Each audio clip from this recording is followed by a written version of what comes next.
Nos encontramos en el momento más sublime de una de las grandes obras de Don Emilio Salgari, Los Tigres de Montprazen.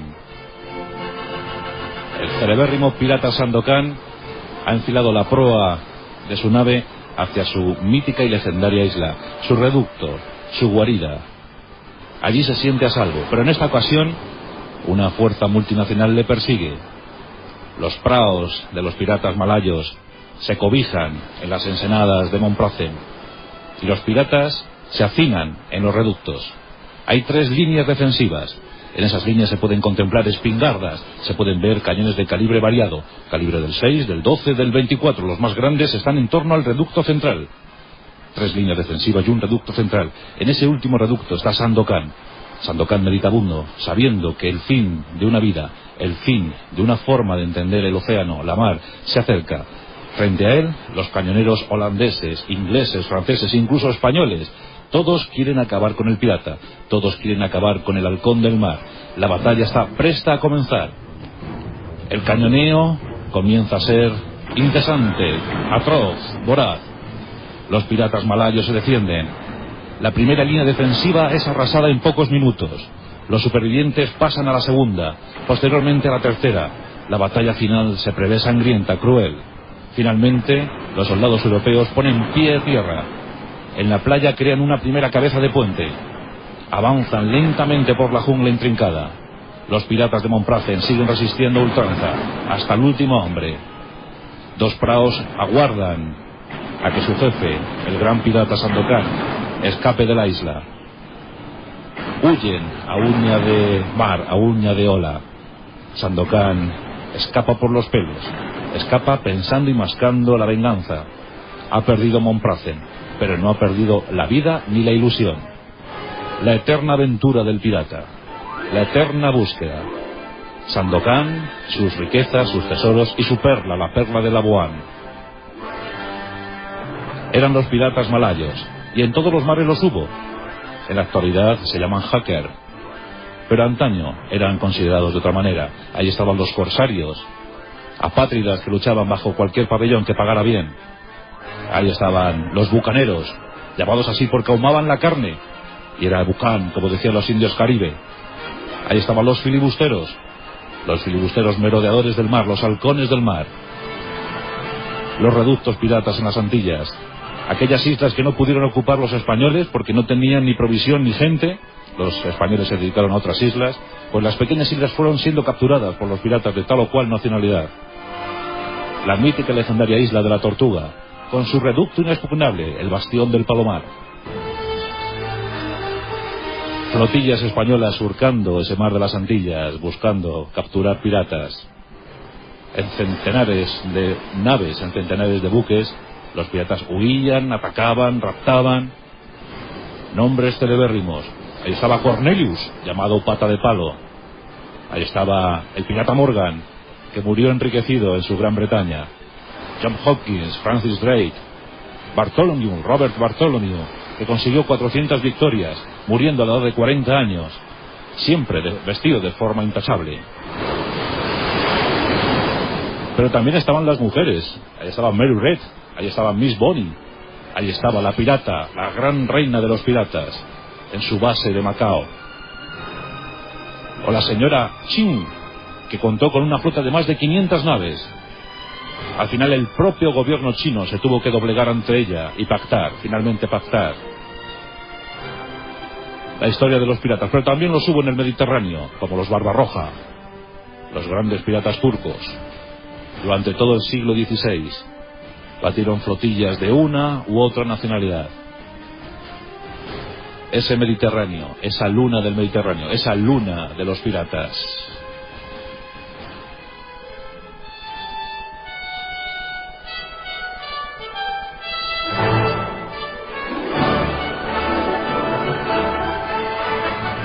Nosotros estaremos a la altura de esa luna, la luna pirata, y nos vamos a lanzar en busca de aventuras, en busca de mares inhóspitos, mares embravecidos, mares que solo albergan a los apátridas, aquellos que renuevan condición, de toda clase, de toda razón. el tiempo de los apátridas, el tiempo de los piratas, que siempre los hubo, que siempre los ha habido, que siempre los habrá. Ahora son hackers, pero antaño eran corsarios, eran filibusteros, eran bucaneros, eran los piratas, los halcones del mar, los merodeadores, aquellos que buscaban la presa para seguir viviendo día a día, como es habitual en ellos. Tiempo de aventureros, tiempo de descubridores, tiempo de héroes, tiempo de villanos, tiempos de abundancia y de rapiña, los tiempos de la piratería, que también tuvo su edad dorada, también, por supuesto, su edad oscura. Héroes, pendencieros, gente de mal vivir, también algún noble que otro, y gente educada y de alta alcurnia. Los aristócratas del mar, como Bartholomew Roberts, aquel pirata, aquel filibustero que consiguió más de 400 presas y que jamás le hizo un desplante a una mujer. Vestido, solo bebía té y utilizaba unos zapatos extraordinarios. Por supuesto, como casi todos, murió en combate.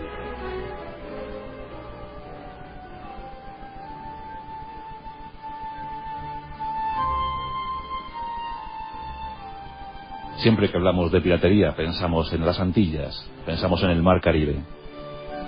Pero como ya os he dicho, el pirata aparece casi a la par que el barco. Y el Mediterráneo fue cuna de piratas desde los tiempos más antiguos. Hace 32 siglos, Ramsés, el faraón Ramsés, el gran faraón de los egipcios, tuvo que armar una flota para intentar solventar el problema que le estaban ocasionando los piratas. Sí, hace ya 3.200 años, los piratas cobraban tributo en los barcos egipcios. Ya entonces querían Egipto. ¿Y de qué manera? Pero Ramsés les batió. Y es el primer documento escrito, el primer hallazgo que encontramos sobre la piratería. Hace 32 siglos. Y Ramsés ya estaba luchando contra los piratas. Y es que el Mediterráneo, amigos, el Mediterráneo era propicio para la piratería. Aquellas naves surcaban esos mares. El intercambio comercial era una constante en aquel lago, en aquel gran lago salado. Y los piratas entendieron que allí estaba su negocio. Los egipcios les combatieron, pero después los griegos y los romanos.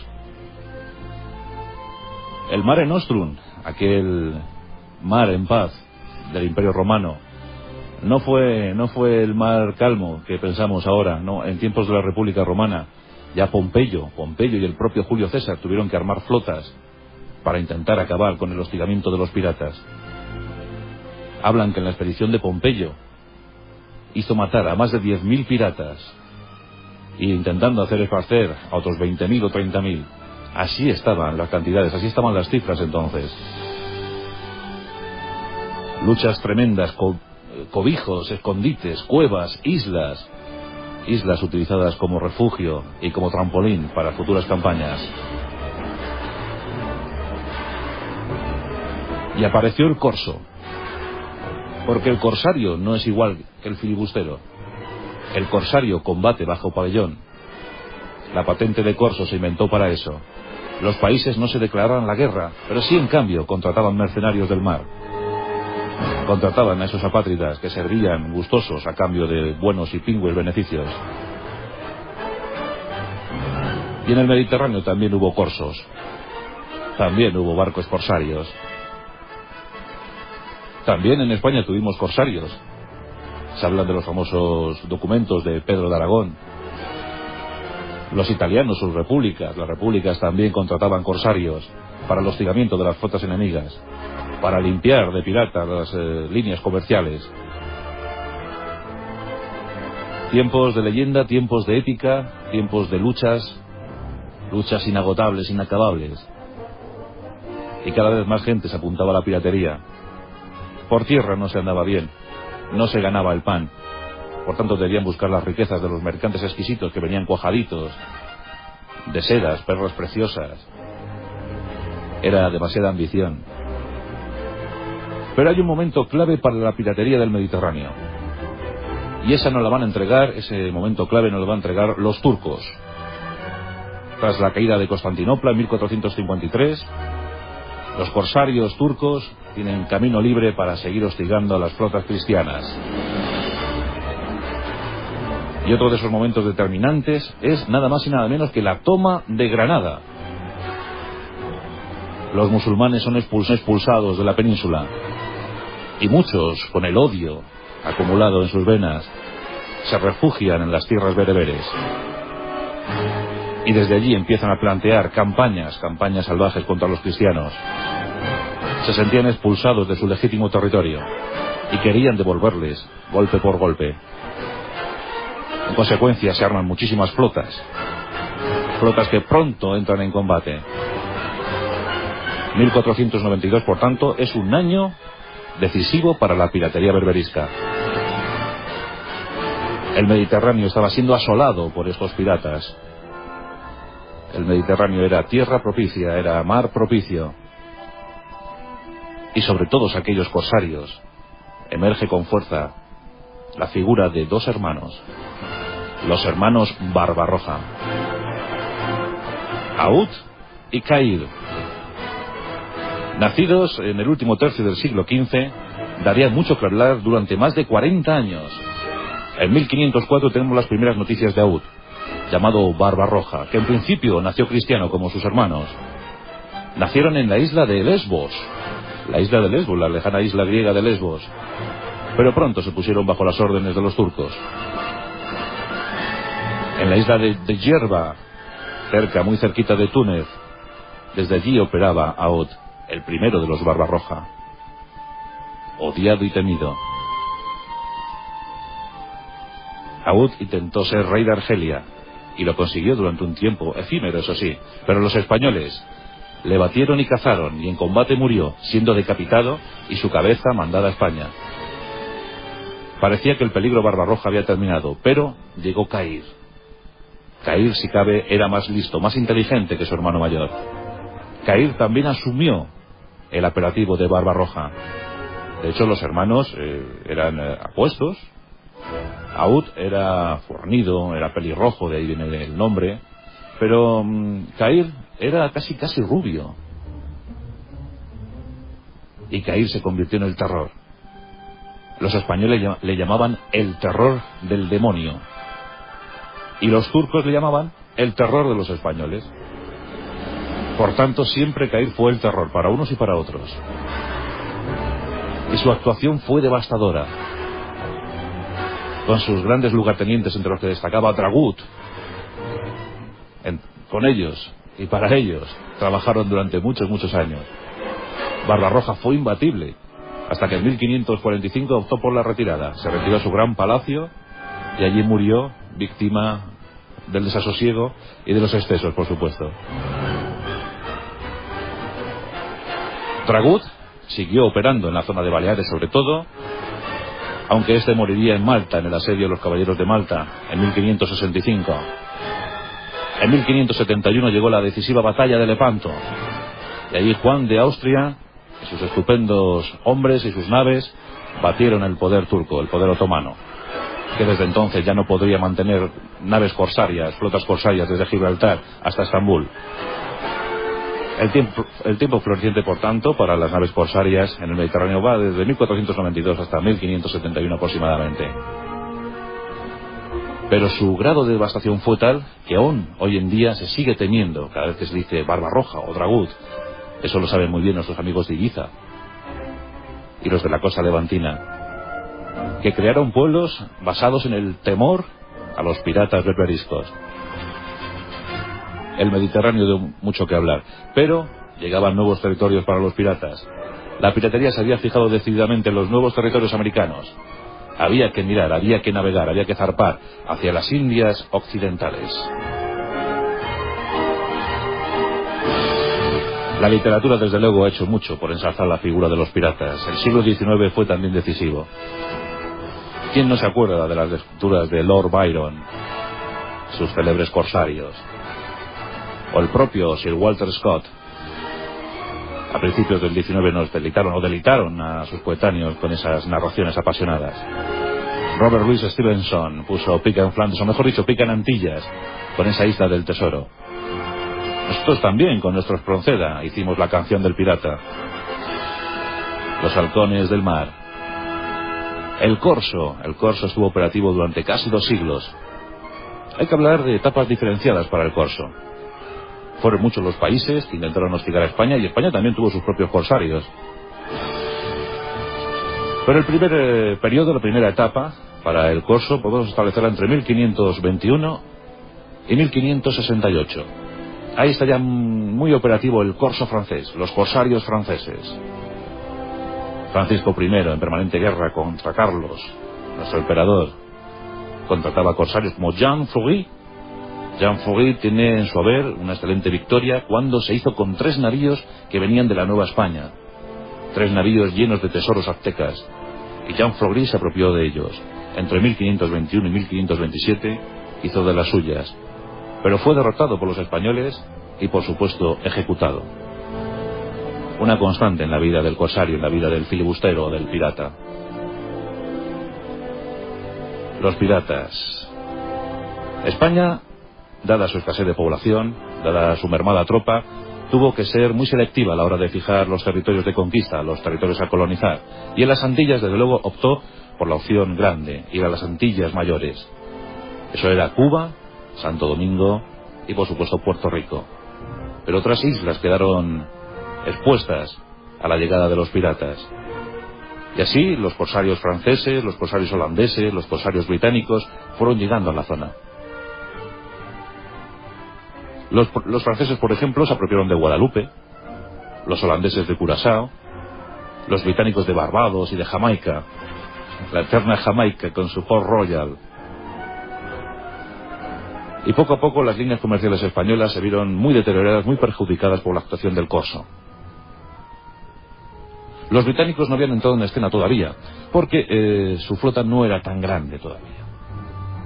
Pero en 1568 se produce un detalle, una batalla entre alguien que había comenzado a ejercer el noble trabajo de negrero, el primer negrero británico, John Hopkins. John Hopkins se encontraba con 6 naves y con su lugarteniente Francis Drake. Los españoles les encontraron y les hundieron 4 navíos. Pero en 2 navíos John Hopkins y Francis Drake se escaparon. Uno de ellos el Judith, comandado por Francis Drake. Y desde entonces estos 2 juraron odio eterno a los españoles. En Inglaterra consiguieron la tutela de la reina virgen, la reina Elizabeth, aquella que firmaba a la hora de repartir las ganancias como Elizabeth Tudor. Y Francis Drake y John Hopkins se convirtieron en el azote de los mares. Francis Drake fue el corsario más temido por los españoles, el más aventurero, el más despiadado. En 1577 inicia su periplo alrededor de la Tierra, siendo el primer británico que consigue dar la vuelta al mundo, el segundo después de Francisco Elcano, Juan Sebastián Elcano. Pero fue un tiempo floreciente para el corso británico entre 1568 y 1622. Y por si fuera poco, el desastre de la Invencible, el desastre de la empresa de Inglaterra. Los españoles no daban abasto. Intentaron fortificar su línea comercial entre América y España, creando intensas flotas de mercantes custodiadas por los galeones de combate. Y así parece que lograron eludir algún ataque pirata, algún ataque corsario. Pero poco a poco se iba acercando el momento de los holandeses. Estamos entrando en el siglo XVII. Estamos en plena guerra de los 30 años. Es el momento para los corsarios holandeses. Y aquí tenemos a uno muy célebre, Cornelius, llamado Pata de Palo, el primero que se puede considerar como que utilizó el nombre de Pata de Palo. Los holandeses también lo intentaron. Su periodo de influencia se puede establecer entre 1622 y 1655. Los filibusteros, llamados así por el nombre francés de flibustier, es decir, merodeadores. Los mendigos del mar, los perros del mar, como decían los británicos. Y encontraron un reino, encontraron un territorio apropiado y crearon la Hermandad de la Costa. Y su epicentro fue la isla de la Tortuga. Allí se encontraban los bucaneros. ¿Bucaneros? ¿Por qué ya eran llamados bucaneros? Es muy sencillo. Estos apátridas habían llegado a esos territorios, a la isla de Pinos, por ejemplo, o la isla de la Tortuga, y se habían dedicado a la caza de reses salvajes, los puercos salvajes. Cogían esa carne y la ahumaban con hierba verde o con madera verde. Y a eso los indios caribe le llamaban bucán, y de ahí le viene la palabra bucanero. Ahumadores de carne. Cuando la carne escaseaba, se reunían en comandita y salían al mar a buscar otros trofeos. Los bucaneros, y su centro de actuación era la Tortuga, con esa inmensa fortaleza, la fortaleza del Palomar. De bucaneros fueron derivando a filibusteros. Se olvidaron de la caza en el territorio, y entraron en la caza del mar. Los filibusteros se convirtieron en el auténtico azote de las flotillas, ya no solamente españolas, sino de cualquier pabellón, que llevaran cualquier pabellón. El siglo XVII fue un siglo tremendo, lleno de combates, lleno de aventuras. Como las flotas españolas habían organizado muy bien, los filibusteros optaron por atacar las colonias en tierra. Y aquí tenemos ejemplos muy clásicos. Maracaibo, por ejemplo. Maracaibo fue constantemente hostigada desde la Tortuga, hasta que al final los españoles vieron como las gotitas se fueron colmando el vaso y atacaron la Tortuga, devastándola. La fortaleza cayó y los escasos supervivientes huyeron hacia Jamaica, siempre a golpe de cañón, siempre a uña de galeón. Los barcos piratas no es que fueran los mejores. Los bucaneros, filibusteros, tenían que operar con lo que iban apresando. Por tanto, es difícil hablar de una flota compacta, de naves equilibradas. Cada una era de un tonelaje, cada una era de una envergadura. Pero en Jamaica los ingleses estaban dispuestos a proteger. Todo lo que supusiera en combate a los españoles iba a ser protegido desde Jamaica. Combates al abordaje, combates con el cuchillo entre los dientes. La bandera negra empezaba ya a ondear. La primera datación que tenemos sobre la bandera negra es en 1700. Un buque británico trabó algún cañonazo que otro con un buque francés. Ese buque francés enarboló una bandera negra, con una calavera y dos tibias cruzadas. Es el primer documento que tenemos sobre esa bandera. Bueno, entre los orígenes de la bandera negra con la calavera y las tibias cruzadas, podemos buscar, por ejemplo, en los archivos de Nueva Inglaterra, los viejos archivos de Nueva Inglaterra. Allí, a todo aquel que se considera vampiro, brujo o aliado con el diablo, se le enterraba con su calavera sobre las tibias cruzadas. Eso era una señal para que el maligno supiera a quién debía llevarse, para que no errara, para que no se llevara inocentes al averno. Por tanto, la bandera negra era el símbolo de la muerte, y la calavera sobre las tibias cruzadas fortalecía esa imagen. A los piratas debió gustarles. Cada vez que se veía esa bandera negra era el signo evidente de que aquellos tripulantes estaban aliados con el maligno, estaban aliados con Lucifer, que la muerte sería segura para el que osara trabar combate con ellos. Hay un momento cumbre para la piratería, y llega justamente con la presencia de Henry Morgan, el pirata Morgan. Morgan era un filibustero británico, cuya proeza consistió en tomar la ciudad de Panamá. Esto ocurría en 1671, y el botín fue impresionante. Casi 200 mulas cargadas con oro, plata, riquezas, esmeraldas. El pirata Morgan fue apresado, pero desde luego no se le aplicó ningún castigo. Fue apresado por sus propios hermanos británicos y se retiró feliz en el Reino Unido con, además, el cargo aristocrático. Murió en 1688 rodeado de riqueza. Muy pocos corrieron esa suerte, ¿eh? Pero la historia de la piratería fue en declive. Sí, porque las guerras ya no eran como antes. Los corsarios ya no eran tan necesarios. Los filibusteros se habían convertido en un auténtico problema para los unos y para los otros. Españoles, holandeses, franceses, británicos ya no estaban dispuestos a soportar más la embestida de los filibusteros. Y por si fuera poco, la hegemonía española ya no era tal. Otras naciones iban a hacer cargo del siglo XVIII. Llega el Tratado de Utrecht y los británicos deciden poner fin a la piratería en las Antillas. En 1716 se establece un censo que viene a decir que en la zona operaban unos 1.500 filibusteros. Unos 1.500. En 10 años, en los puertos de Port Royal, en Jamaica, y también algunos puertos británicos, fueron ahorcados más de 400 piratas. En 10 años, de 1.500, pasaron apenas 200. Al final, los españoles sí habían conseguido pues, alguna victoria, pero fueron los propios británicos, los propios franceses, los que habían amparado a esa piratería, a esos filibusteros, a esos bucaneros, los que acabaron con ellos. Se habla de aquellas naves contra piratas, antiguos piratas contratados para acabar con sus compañeros. Los piratas no es que tuvieran un código moral o legal, no, adolecían de él.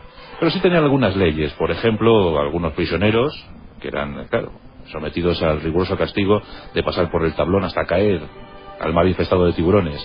Pero cuando había un traidor entre ellos, le podían juzgar, le podían matar, pero uno de los castigos más frecuentes era dejarle en una isla desierta, en una isla fuera de las rutas comerciales, fuera de las rutas transitadas, con tan solo una botella de agua y una pistola cargada por si deseaba poner fin a su vida. Desde luego, en la República Libertaria de la Isla de la Tortuga no había código penal. Allí un pirata mataba a otro y no le ocurría absolutamente nada porque le había matado por algo, algún motivo tendría. Durante el siglo XVIII vemos como ese modo de vida, esa forma de ser apátrida va desapareciendo poco a poco.